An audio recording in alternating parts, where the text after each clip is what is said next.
ஏய் மச்சான் எவ்வளோ நேரம் நிற்கிறது? யாரா கால் பண்ணுங்கடா.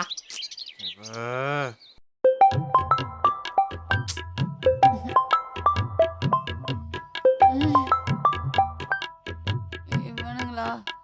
ஹலோ என்னடி பண்ற? ஹலோ. மச்சான் ரெடி மச்சான். ஏய் 2 minutes டா. பிரேக்ஃபாஸ்ட் சாப்பிட்டு இருக்க. வண்ட அங்கே இருங்க. வண்ட.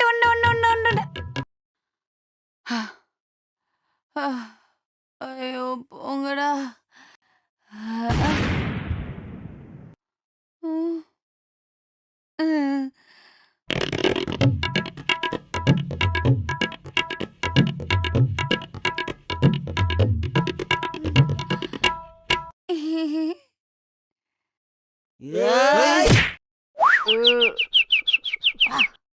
Indecent fellows.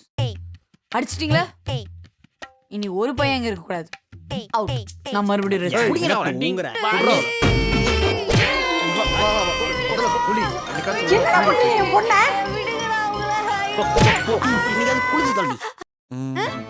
பிங்கி பாங்கி கிரீன் கலரா? சீ ஐயே.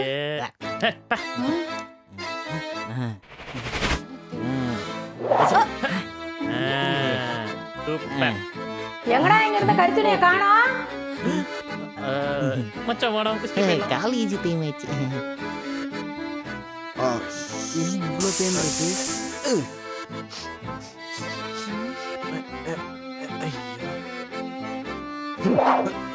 காளி போய் போல. காலை உணவு.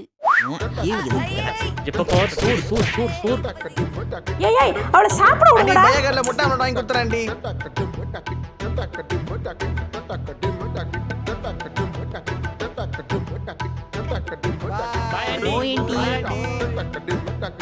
எங்க அம்மா எனக்கு பாய் சொல்ல வரல, எதிர் வீட்டு ஆண்டி இருக்குதான்னு செக் பண்ண வந்துச்சு.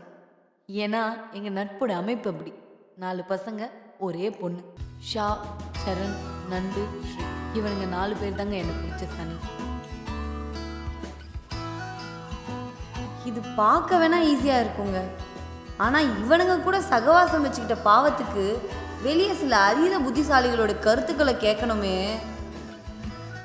இப்பெல்லாம் பசங்க கூட பழகிறதெல்லாம் ட்ரெண்டா? நான்லாம் அந்த காலத்தில் தலை நிமிராத நடப்பேன். How come a boy and girl can only be friends? ஓ அவங்க ஃப்ரெண்ட்ஸா? எனக்கு என்னவே சரியா படல. அவள் இது வரைக்கும் பொண்ணுங்க கிட்ட பேசி நான் பார்த்ததே இல்லை. அந்த 4 பேர்ல ஒருத்தன் கூட அவளை உசார் பண்ணியிருக்க மாட்டான். இந்த மாதிரி ஆளுங்களால தான் நம்ம நாட்டோட கலாச்சாரமே அழியுது. டேய் போய் வேலையை பாருப்பா. நார்மலாக ஒரு பொண்ணோட பர்த்டேனா எப்படிங்க இருக்கும்?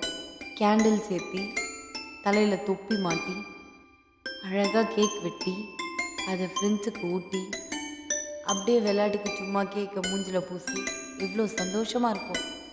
ஆனால் எனக்கு